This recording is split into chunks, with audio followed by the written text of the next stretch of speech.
Aqui não é o Luiz Barsi, mas é o Luiz Investidor. E hoje a gente vai nesse vídeo colocar dois fundos imobiliários para poder brigar.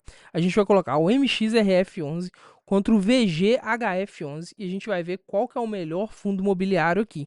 Lembrando que isso aqui não é uma dica de investimento, beleza? Isso aqui é para a gente poder aprender junto e saber analisar melhor um fundo imobiliário. Fechado? E no final eu vou deixar a minha opinião, mas lembrando, essa é a minha opinião. Você deve analisar o fundo imobiliário antes de fazer o investimento, olhando pela sua perspectiva, olhando pelo que você sabe. Não deixe ninguém tomar a decisão por você. Estude, corre atrás, se inscreve aqui no canal, que eu estou criando sempre vídeo aqui falando sobre investimento. E deixa aqui nos comentários se você investe em algum desses dois fundos, MXRF11 ou o VGHF11. Deixa aqui embaixo nos comentários para eu poder saber se você investe ou não, qual que você gosta mais, qual que você prefere. E a gente vai fazer aqui uma análise. Eu fiz aqui uma planilhinha, né? Que eu gosto muito de planilha. Então eu fiz aqui para a gente poder estar analisando. E o que a gente vai analisar? A gente vai analisar a cotação, dividend yield, PVP, liquidez diária, rentabilidade de 10 anos, número de cotistas, valor patrimonial, distribuição de ativos. A gente vai analisar todos esses pontos aqui no vídeo para a gente poder saber qual que é o melhor e qual que não é. Beleza? Então, fica comigo aqui até o final para a gente poder ver aqui qual que é o melhor. E a gente vai começar aqui pelo MXRF11. A gente vai analisar aqui a cotação, né? Hoje a cotação dele está em 9,54 e a gente vê aí que no último ano a cotação dele subiu 16,02%. Então, nesse último ano ele teve uma valorização aí e a cotação dele está em 9,54. O VGHF11 ele está em 7,31, mas nesse último ano ele só subiu 11,26. Então ele subiu menos do que o MXRF11 que subiu 16%. Então quem que vai ganhar essa? O MXRF11. O próximo passo que a gente vai analisar é o dividend yield. E o que é o dividend yield, tá? O dividend yield é o quanto que ele pagou de dividendos nos últimos 12 meses. Lembrando que os dividendos dos últimos 12 meses não representa que ele vai continuar pagando mais para frente. A gente vai ter uma noção do quanto que ele vai pagar e tudo mais, mas você precisa ver os informes para poder saber quanto que ele realmente vai pagar. Isso é um ponto muito importante que a gente vai ver mais para trás, principalmente no VGHF11, tá? Que essa questão do dividendos passado não garante o dividendo futuro, beleza? E nem a rentabilidade passada garante a rentabilidade futura. Então, ó, o que a gente tem aqui? A gente tem de dividend yield do MXRF11 12,24% que ele pagou e o VGHF11 pagou 14,23%. Então, o VGHF11 ganhou nessa sobre o dividend yield, né? Aí agora a gente vai ver o PVP. O que é o PVP? É o preço sobre valor patrimonial. O que é o PVP, né? Preço sobre valor patrimonial. Preço sobre valor patrimonial é o seguinte: pega todo o patrimônio do fundo e divide pelo número de cotas. O que isso quer dizer? O número todo do patrimônio contra o número de cotas, ele tem que dar 1. Se ele for acima de 1, quer dizer que ele está caro. Se ele for abaixo de 1, quer dizer que ele está barato, beleza? Então, esse valor patrimonial é bem interessante para você poder ver se o fundo ele tem margem para poder subir, se ele está barato, ou se ele vai ficar estagnado ali ou ele vai descer. Beleza? Então, o valor patrimonial quer dizer isso. E a gente vai analisar aqui e comparar os dois. No MXRF11, o valor patrimonial dele está 1,01. Então, o que isso quer dizer? Que ele está 0,1 mais caro do que deveria estar. Então, ele está valorizado em relação ao valor patrimonial dele. Em consideração, o VGHF11 ele está barato. Ele está 0,85. Então, ele está mais barato do que o valor patrimonial dele. E nesse aqui, quem que vai ganhar é o VGHF11. A gente vai analisar também a liquidez diária. E o que é importante a gente analisar essa liquidez diária, né? O porquê que ela é importante. Pensa só o seguinte: você comprou um lote e você precisa vender aquele lote com urgência. Só que esse lote você comprou ele lá nos Cafundel de Judas, longe pra caramba. Ninguém quer saber daquele lote lá, longe pra caramba. Mesmo que você tá vendendo barato, você não vai conseguir vender ele rápido. Isso quer dizer a liquidez dele. Quanto rápido você consegue vender ele, quanto rápido você consegue se livrar dele por algum motivo, né? Então, essa liquidez diária é importante para a gente saber quanto que movimenta aquele fundo. Se ele movimenta muito, então quer dizer que ele é de confiança. Se você precisar se desfazer das cotas dele, você vai ter liquidez ali para poder se desfazer das cotas. Se é muito baixa, quer dizer que pouca gente se interessa nele, pouca gente compra e vende ele, e acaba que se você precisar vender ele rápido, você não vai conseguir vender. Então, vamos analisar aqui o MXRF11, ele tem uma liquidez diária de 14,31 milhões de reais. Então a liquidez dele é muito alta, né? E aqui no VGHF11 é 2,97. Então quem que ganha isso é o MXRF11. E empatou de novo, ó, nem foi combinado. Então, o próximo passo que a gente vai analisar aqui é a rentabilidade de 10 anos. E por que é importante a gente analisar essa rentabilidade de 10 anos? Para a gente poder ver se o fundo é realmente um fundo sólido, né? Porque se ele não conseguiu dar rentabilidade nos últimos 10, às vezes ele não conseguiu dar rentabilidade nos últimos 10 anos, tá? Mas às vezes se ele tem muito tempo de casa, ele tem uma solidez muito maior, então você pode confiar muito mais nele para poder investir. E a gente vai fazer essa análise aqui agora. Qual que é a rentabilidade dos últimos 10 anos? Primeiro, o MXRF11. Aqui, ó, nos últimos 10 anos, a rentabilidade real dele foi de 87,39%. Então quer dizer que nos 10 últimos anos, a rentabilidade dele foi 87,39%. E todos os medidores dele aqui estão positivos, né? Isso é muito interessante.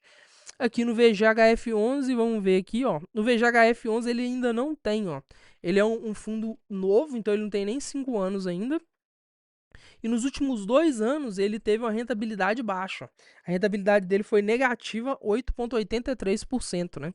Então, nessa aí, quem que vai ganhar é o MXRF11, que passou na frente de novo. O próximo passo que a gente vai analisar é o número de cotistas. Então é o seguinte, ó, por que a gente tem que analisar o número de cotistas? Porque quanto mais cotistas tem, mais pessoas confiam naquele fundo. Se mais pessoas confiam aquele fundo vai ter uma confiança maior, é um fundo mais tranquilo de se investir, beleza? Então vamos lá, vamos analisar aqui, ver aqui no investidor 10 o número de cotistas do MXRF11. O número de cotistas do MXRF11 é 1.339.321 pessoas. Então, ó, o número de cotistas dele é 1.300.000. É muita gente que é número de cotista, que é cotista do MXRF11. Ele é o fundo que tem o maior número de cotistas, se não me engano, aqui do Brasil. E o VGHF11 ele tem só 389.826. Então, ele tem muito menos, é quase 1 milhão a menos de pessoas que investem no MXRF11 que não investem ali no VGHF11, né? Então, quem ganha esse ponto de novo é o MXRF11, que agora disparou na frente, né? Agora, o próximo ponto que a gente vai analisar é o valor patrimonial. E o que é importante em relação ao valor patrimonial, tá? O valor patrimonial ele é importante ser analisado porque quanto maior aquele fundo, mais diversidade ele tem de investimentos que ele faz e menor a probabilidade dele te gerar um prejuízo, né? Então a gente vai analisar isso por essa perspectiva. Vamos lá. Valor patrimonial. Aqui, ó, o valor patrimonial do MXRF11 é 4 bilhões de reais, ó. 4 bilhões. E lembrando que a Mega Sena tá dando 1 bilhão de reais e eu fiz aqui pra gente poder se divertir, brincar um pouquinho. Fiz aqui uma IA que ela tenta prever quais serão os números da Mega Sena, tá? E eu vou deixar aqui o card para você poder entrar lá e ver, que eu fiz uma IA, deixei ela gratuita para os inscritos aqui do canal. Então, se você não está inscrito aqui no canal, se inscreve para poder conseguir ter acesso. E lá no vídeo tem um linkzinho para você poder acessar ela, beleza? Então, valor patrimonial, a Mega Sena está dando 1/4 do valor patrimonial, 4 bilhões de reais de valor patrimonial. Então, ele tem um patrimônio muito grande. Quando tem um fundo imobiliário com patrimônio tão grande assim, é difícil ele quebrar, né? Então, o valor patrimonial dele que é de 4 bilhões, o VGHF11 é de 1 bilhão. Então, ele é bem menor do que o MXRF11 e quem vai ganhar esse de novo é o MXRF11, né? Agora a gente vai analisar a distribuição de ativos.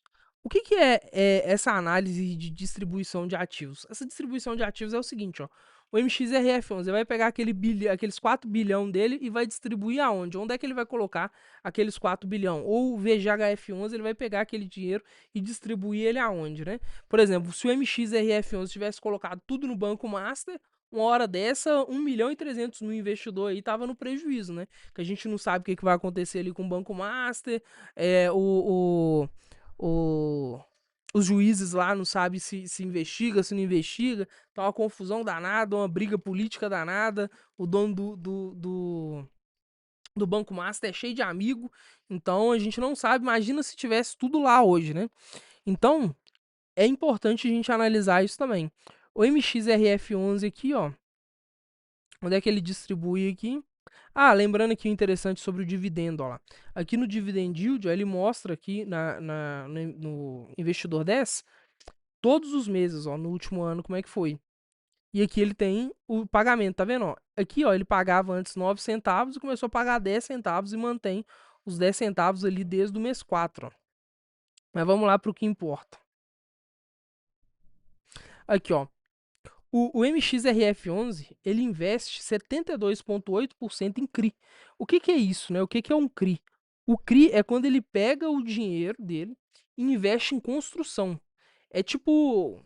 Ele realmente ele investe em construção, então é CRI, é linha de crédito imobiliário, né? Então ele investe em construção de outros imóveis, tipo imóvel na planta da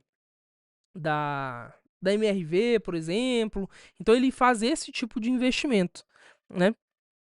E a gente tem aqui ele com 14% em fundos imobiliários, então ele investe ali em outros fundos imobiliários, ele tem algumas permutas, LCI renda fixa, né? Então ele tem ali um dinheiro guardado em caixa e 0,02 em outros, né? Mas a maior quantidade dele está em CRIs, né?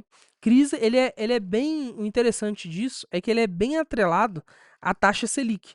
Então a taxa Selic sobe, o fundo ganha mais. A taxa Selic desce, o fundo ganha menos, né?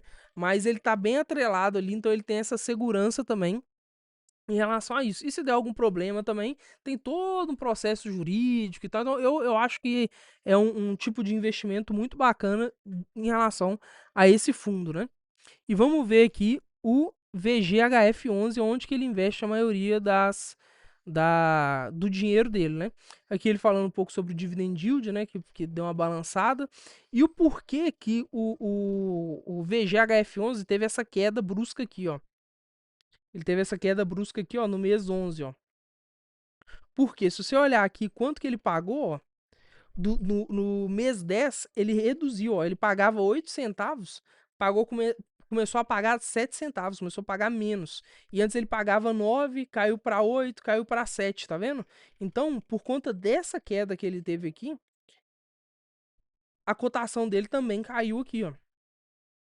Então, por conta disso que ele teve isso, ele não tá quebrando, nem nada assim, ó lá. Ele pagava 9, aí pagou 10 aqui, 9, 8, 7. Aí começou a pagar 7 centavos aqui por cota, né? Vamos ver aqui aonde que ele investe, ó. Ele investe já, a maioria dele, em outros fundos imobiliários, ó.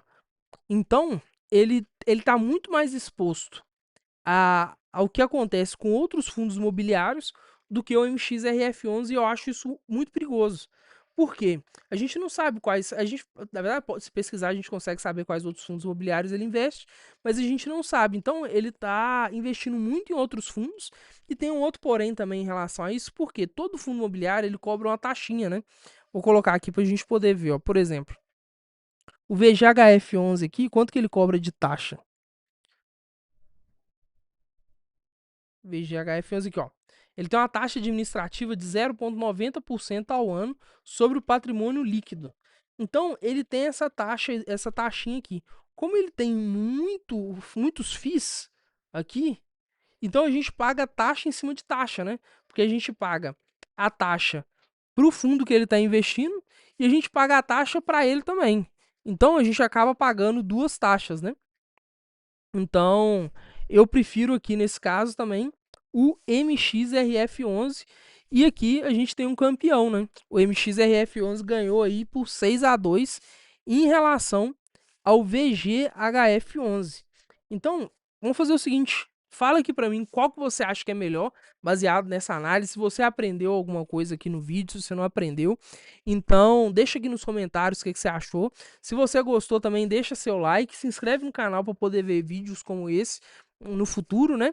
E se você gostaria que a gente fizesse um outro tipo de análise, aumentasse, diminuísse alguma coisa nessa disputa aqui entre fundos imobiliários, me fala que no próximo vídeo a gente vê, porque esse canal aqui é nosso, beleza? Então, fica aí, fica com Deus e valeu!